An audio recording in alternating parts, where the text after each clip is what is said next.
Hey guys, so I have been getting a lot of requests for art tutorial videos, and let me tell you, this is not something that I've done before. I don't consider myself to be the best teacher, but I'll try my best.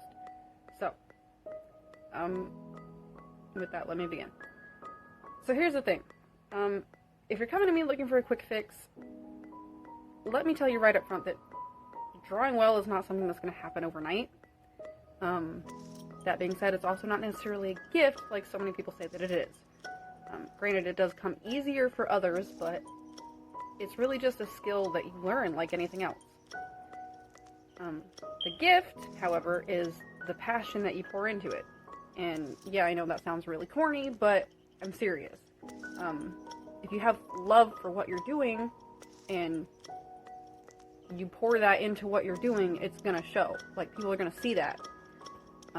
And it's gonna make your art look 10 times better than the next guy because there's feeling in it.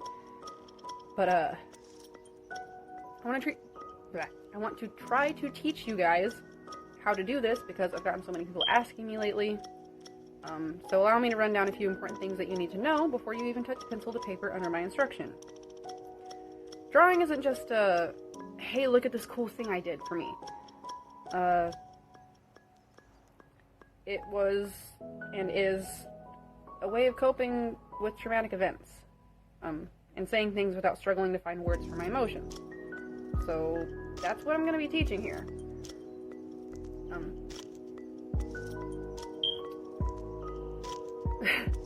As I just said, I'm not really good with words, so I'm trying to find my words here.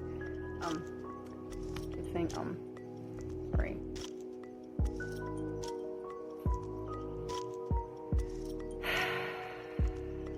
Language is not my strong suit.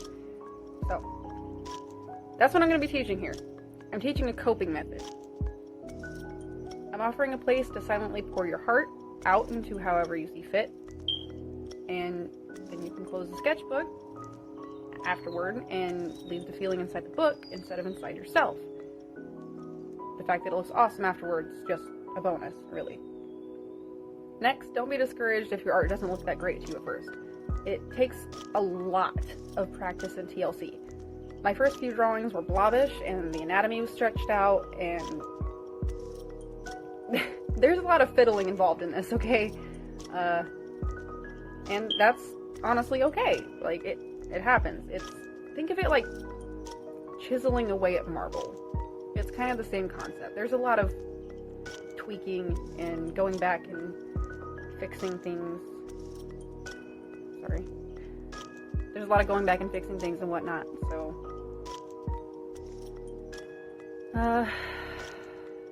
think of it kind of like you're kneading dough as well. Dough that will become bread later on, obviously. Don't worry so much about how it looks right now. Focus on the feeling of it and the love you have for the craft. Does it make you happy? And if it does, that's enough. This leads into the next thing. Decide what you want your subject matter to be. For me, my subject matter was an original character design of how I saw myself and my imaginary friend. I've been drawing a very long time. About 19 years now. So this will be your first lesson for me. And I'll go into more detail about it later, but it will be what you practice drawing the most, like a focal point. Again, I want to restate that if you're looking to get good really quick, this isn't where you're going to learn it. And I'm not sure there is anywhere you're going to learn it. I'm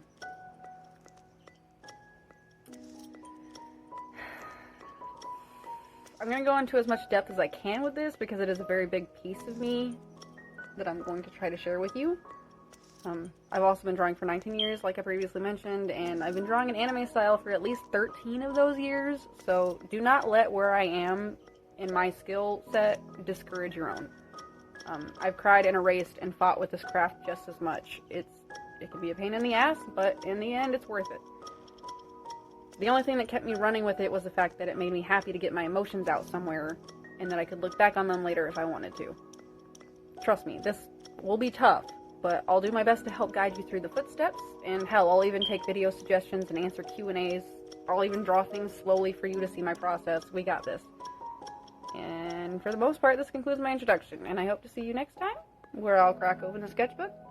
And until then, may the light dispel your darkness and illuminate your path.